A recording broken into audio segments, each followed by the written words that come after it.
Eu convido os irmãos a abrir suas Bíblias na primeira carta de Paulo aos Tessalonicenses, capítulo 5. Primeira carta do apóstolo Paulo aos Tessalonicenses, capítulo 5.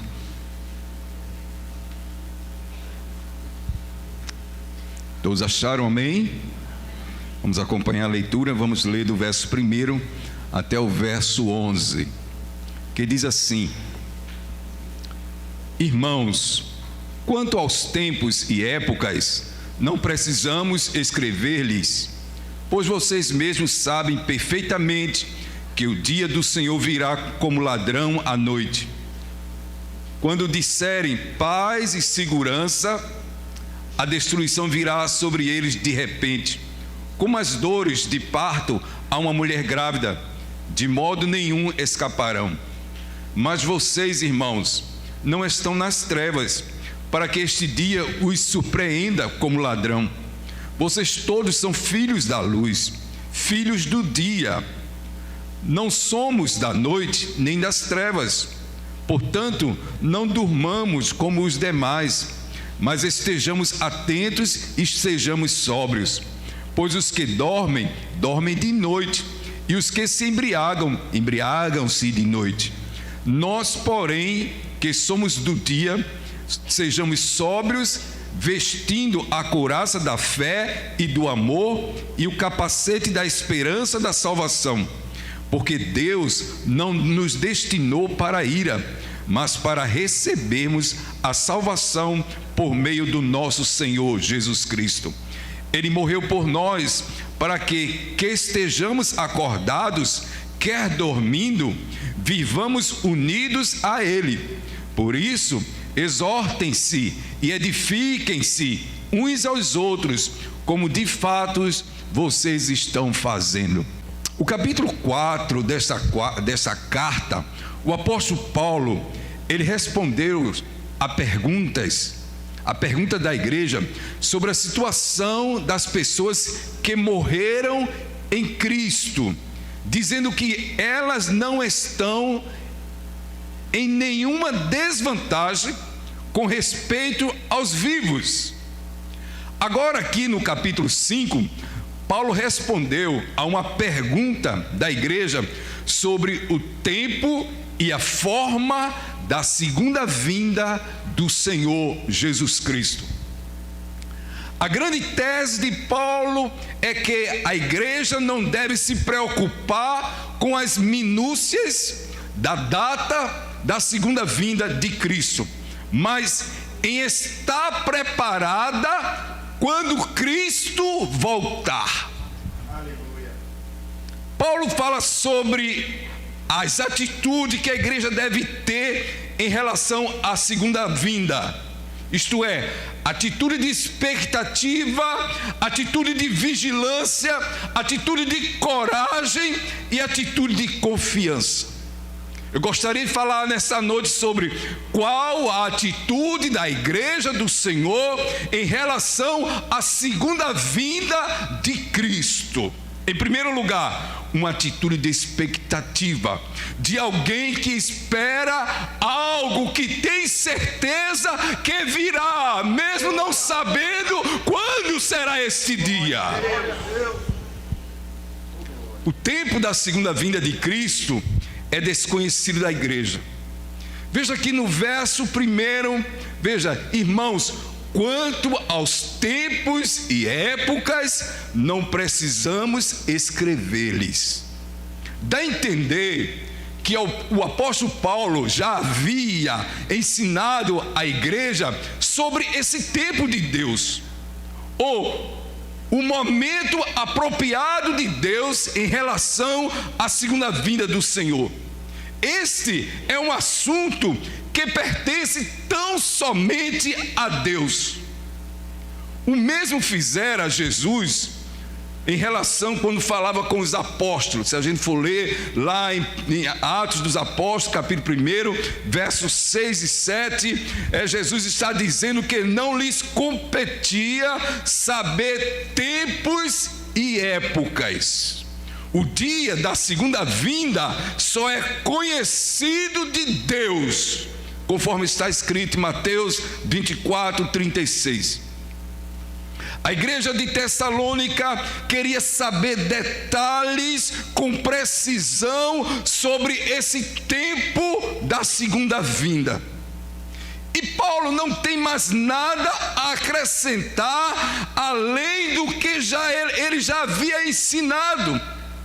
Paulo já havia ensinado que a ninguém foi dado conhecer com precisão o tempo desta segunda vinda. Somente Deus conhece esse dia.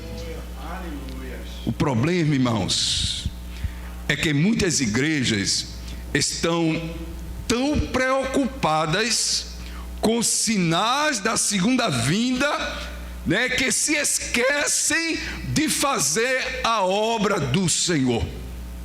A palavra de Deus, em Mateus capítulo 24:36, diz assim: não vos compete saber tempos e épocas que o Pai reservou para a sua exclusiva autoridade. Pertence a Deus. A segunda vinda de Jesus será repentina. O texto diz que ele virá como ladrão de noite. Será muito rápido. O verso 2 diz assim: pois vocês mesmos sabem perfeitamente que o dia do Senhor virá como um ladrão de noite. Esta é a comparação que também Jesus usou para descrever a sua volta. Ele vem de forma repentina, rápida. A sua segunda vinda será como um relâmpago que aparece no Oriente e desaparece no Ocidente. Será tão repentina, tão rápida como um piscar de olhos. Naquele dia, quando se ouvir o grito do noivo, não haverá tempo para se preparar. Trazendo a analogia do casamento judeu, quando alguém gritava: aí vem o noivo, a noiva tinha que estar preparada, pronta e sair ao encontro do noivo. Não tinha mais tempo para ela se aprontar. Ela tinha que correr já pronta para se encontrar com o noivo. A segunda vinda de Cristo será inesperada. O ladrão vem quando não é esperado e pega a família de surpresa. Ele não manda aviso antecipado, fazendo advertência, sobre o seu plano, dizendo: amanhã, tal hora, eu vou fazer uma visita a vocês, esconda os seus bens de valores. Não! Ele vem repentinamente e inesperadamente. A segunda vinda também será assim. As pessoas não vão estar apercebidas. As pessoas vão estar despreparadas. O mundo não vai estar atento. Será como no dia do dilúvio. As pessoas vão estar cuidando dos seus interesses, casando-se, dando-se em casamento, comendo, bebendo e festejando. Eu não quero dizer que essas coisas são más, mas quando a alma é totalmente absorvida por essas questões, de tal forma que as necessidades espirituais são negligenciadas, elas se tornam um laço. A filosofia da sociedade odierna é o hedonismo, isto é, o prazer acima de tudo. Aí se esquece do que é espiritual. Quando Cristo voltar, o mundo vai estar pensando que a sociedade está marcada por uma paz mundial, por uma segurança, o discurso será de tal estabilidade. Alguns vão até mesmo ridicularizar a própria ideia se alguém falar que Cristo está voltando. Mas por causa dessa imprevisibilidade de sua volta, Jesus assim adverte: mas considerai isto: se o pai de família soubesse a que hora viria o ladrão, vigiaria e não deixaria que fosse arrombada a sua casa. Por isso ficai também apercebido, porque a hora em que não cuidais, o Filho do Homem virá. Aleluia! Glória a Deus!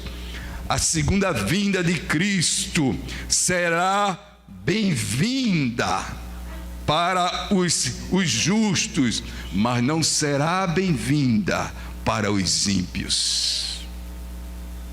Será terrível para os ímpios, assim como o ladrão que não é bem-vindo na casa, sua presença é desconfortante.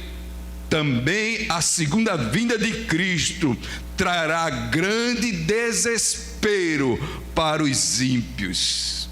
Será um grande e terrível dia do Senhor. Será dia de juízo, será dia de julgamento. Mas o dia do Senhor será de glória para os salvos. A palavra do profeta Obadias, no verso 17, diz assim: mas no monte de Sião haverá livramento, o monte de Sião será santo, e os da casa de Jacó possuirão suas herdades. Aleluia. Mas também, irmãos, será dia de pranto, de dor, de choro, de perdição para os ímpios. Profeta Isaías, no capítulo 13, verso 6, ele diz assim: uivais, pois está perto o dia do Senhor, vem o Todo-Poderoso como uma assolação. Os escritores do Novo Testamento identificam o dia do Senhor como sendo esse dia da segunda volta do Senhor Jesus Cristo. Aleluia. A segunda vinda do Senhor será inevitável. Aleluia. Será inevitável. Será como a dor de parto que vem inescapavelmente a mulher que está para dar à luz. A segunda vinda será inescapável, inevitável. Jamais os ímpios escaparão às dores desse evento tremendo. A desesperada tentativa do ímpio para escapar é vivamente retratada em Apocalipse 6:12. A grande tribulação. Ninguém escapa. Paulo está mostrando com essa figura a inevitabilidade e a inescapabilidade. Eita, é tanto nome, né? Deste julgamento inesperado. Qual a atitude da igreja do Senhor em relação à sua segunda vinda? Uma atitude de vigilância. Verso 4 diz assim: mas vós Vocês, irmãos, não estão nas trevas, para que esse dia vos surpreenda como ladrão. Vocês todos são filhos da luz, filhos do dia. Não somos da noite nem das trevas. Pois os que dormem, dormem de noite, e os que se embriagam, embriagam-se de noite. Essa vigilância é resultado de uma transformação moral e espiritual do crente. O apóstolo Paulo, ele faz um contraste entre os salvos que estão preparados para este acontecimento e os ímpios que não estão preparados. Embora os salvos não saibam quando Jesus vai voltar, mas o dia da segunda vinda não os apanharão despreparados. Eles terão azeite nas suas lamparinas. Eles estarão esperando a vinda do noivo. Eles sairão ao encontro do noivo. Paulo disse que houve uma mudança em nossas vidas. Nós vivíamos em trevas. Nós éramos filhos das trevas. Éramos cegos, escravizados pelo pecado, vivíamos dominados pelos príncipes das trevas. Mas nós fomos arrancados do império das trevas, irmãos. Fomos libertos do pecado. Agora somos filhos da luz. Somos luz no Senhor. Vivemos na luz. Aguardamos, aleluia, e amamos a segunda vinda do Senhor. A segunda vinda será dia de luz e não de trevas para nós, pois somos filhos do dia. Aleluia. Os salvos estarão prontos e preparados para a segunda vinda de Cristo, né? Seja quando acontecer. Os crentes foram transformados no seu caráter, em Cristo são novas criaturas. Digam amém. Aleluia. Eles não vivem apenas de aparência, como as 10 virgens loucas, né? Da parábola lá em Mateus 25. Eles não deixaram de se preparar para a última hora. Conta a sua história que a rainha Maria Orange da Inglaterra, quando ela estava morrendo, vieram algumas pessoas, né, ler a Bíblia para ela. Ela disse que não deixou aquele momento para a última hora. Ela disse: eu estou pronta para partir para a eternidade. Esta vigilância, irmãos, ela deve ser constante. Paulo exorta sobre o perigo de dormir, como os demais que estão em trevas. O dormir aqui significa viver como se nunca houvesse de vir este dia. Cristo está tardando, então começa a pensar que Cristo não vem. Isso é dormir que o texto está falando.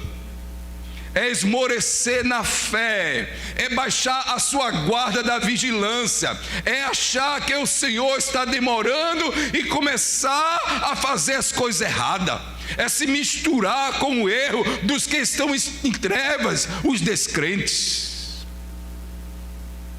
Paulo também fala sobre a necessidade de vigiar, né? Não só sobre o perigo de não dormir, mas a necessidade de vigiar, estar atento, viver de olhos abertos, de observar os avisos dos tempos, de atentar para as promessas, de viver em obediência, numa vida de santidade, estar atento para não ceder à tentação do pecado.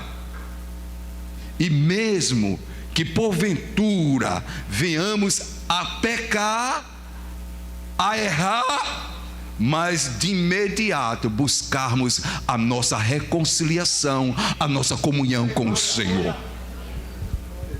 Paulo fala também da necessidade de ser sóbrio, de estar em total controle pessoal e domínio próprio, em contraste com aqueles que se embriagam e ficam fora de controle, sem noção, não se apercebendo dos perigos da volta do Senhor.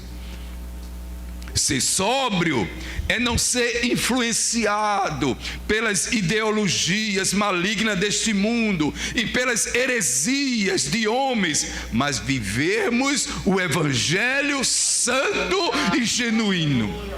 Ser sóbrio é estar atento às notícias dos acontecimentos do mundo ao redor, mas ao mesmo tempo está renovando a nossa mente pela meditação na palavra de Deus. Aleluia. É estar preparado. Devemos andar com Deus todo dia, devemos vigiar todo dia, devemos ser cheios do Espírito Santo todos os dias. Aleluia. Glória a Deus. Terceiro lugar, a atitude da igreja em que espera a volta do Senhor é uma atitude de coragem militante. O verso 8 diz assim, veja aí: nós, porém, que somos do dia, sejamos sóbrios, vestindo a couraça da fé e do amor e o capacete da esperança da salvação. Devemos aguardar a vinda de Cristo não como espectadores passivos, mas como combatente, como um bom soldado que milita a sua milícia. Algumas pessoas adotam uma posição escapista e omissa em relação à vinda do Senhor. Trancam-se em seu grupinho, vasculham algumas promessas do Senhor, e ficam só lendo e pesquisando aquelas promessas, lembra aquela caixinha das promessas? Só tem coisa boa, Pois é, escondem-se dos confrontos sociais, dizem assim: quanto pior, melhor, pois Cristo já está de volta mesmo, e esquecem da grande comissão, a missão da igreja de proclamar o Evangelho de Jesus Cristo para aqueles que ainda não conhecem. A posição cristã é de enfrentamento, é de aguardarmos a vinda de Cristo, não vestindo uns lençóis brancos e fugindo do contato das pessoas, como fazem os ermitãos, que correm para as montanhas para viver só, como se o pecado, deixasse o pecado e ele se purifica lá, e o pecado alcança ele lá onde ele está sozinho.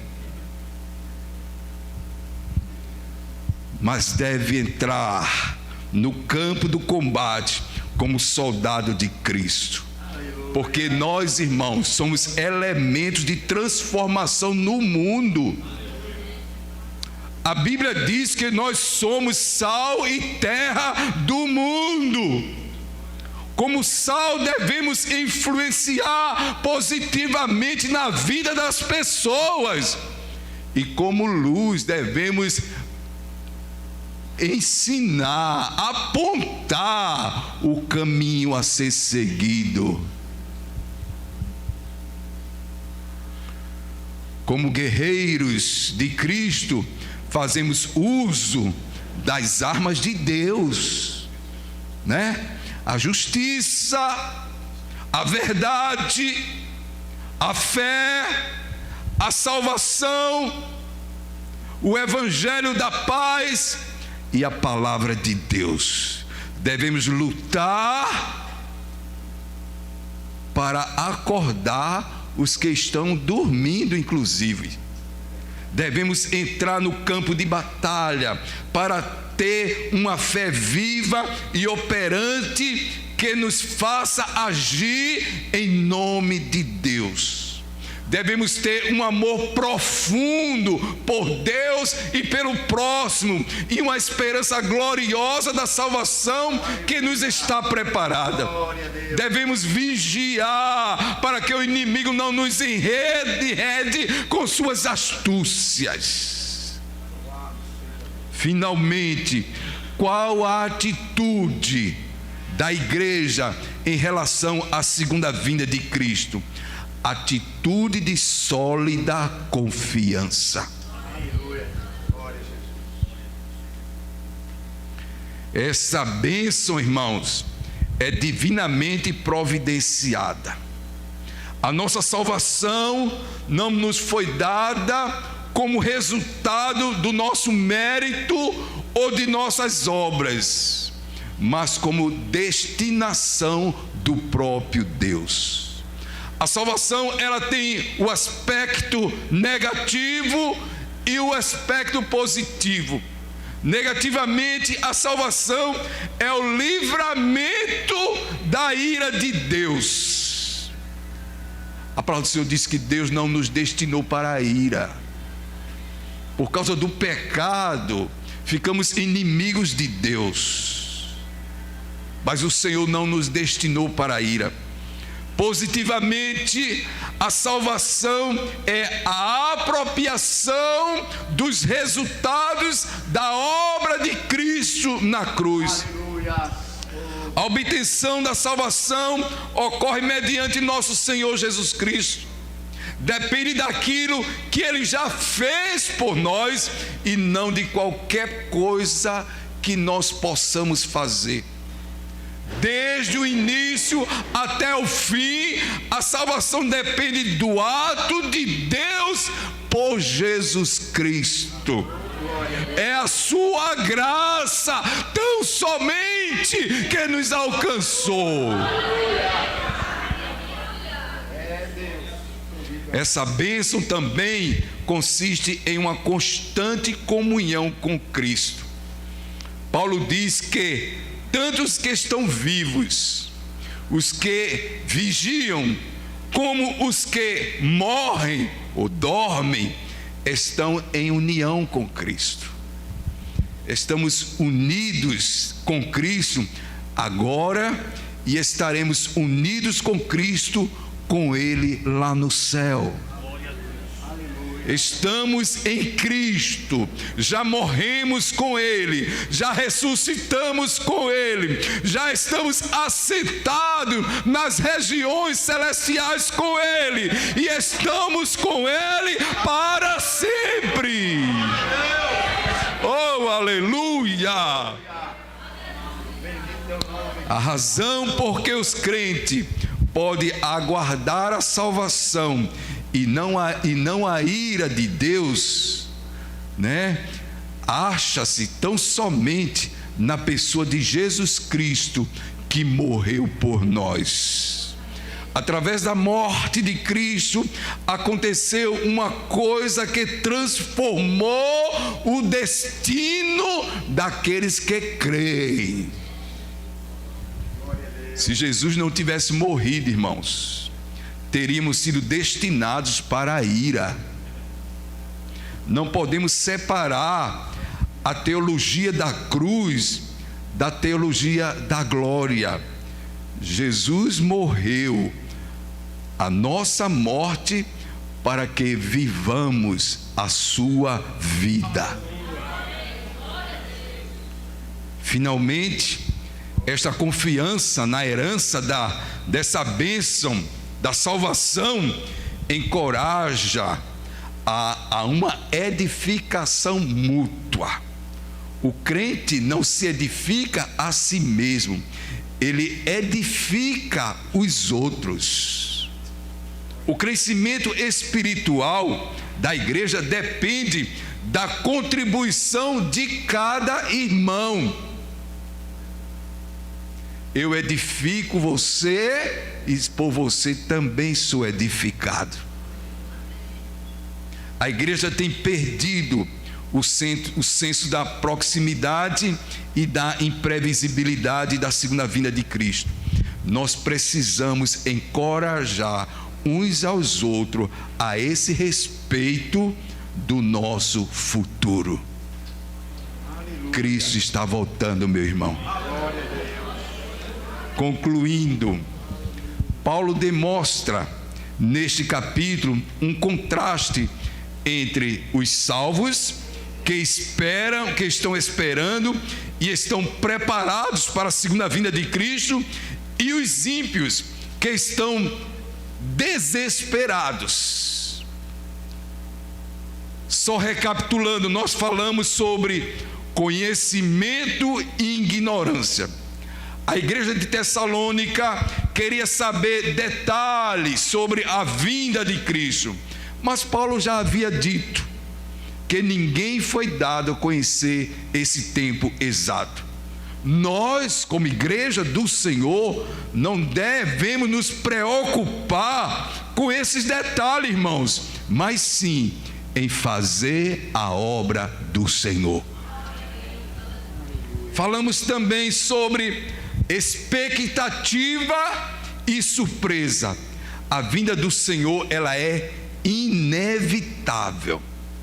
Não podemos nos iludir com o sistema deste mundo, mas devemos aguardar a volta de Jesus, não como se fosse uma surpresa para nós, mas uma expectativa de quem realmente confia e espera nas promessas do Senhor. Sabe de uma coisa? Lembramos que Deus advertiu sobre o dilúvio, e o dilúvio veio. Ló advertiu sua família sobre Sodoma e Gomorra, e veio o castigo sobre Sodoma e Gomorra. Jesus advertiu Jerusalém que ela seria destruída, e no ano 70 Jerusalém foi destruída. Paulo aqui adverte a sua igreja sobre a segunda vinda de Cristo, e ele virá. Louvado seja Deus. Louvado seja Deus. Falamos também de sobriedade e embriaguez.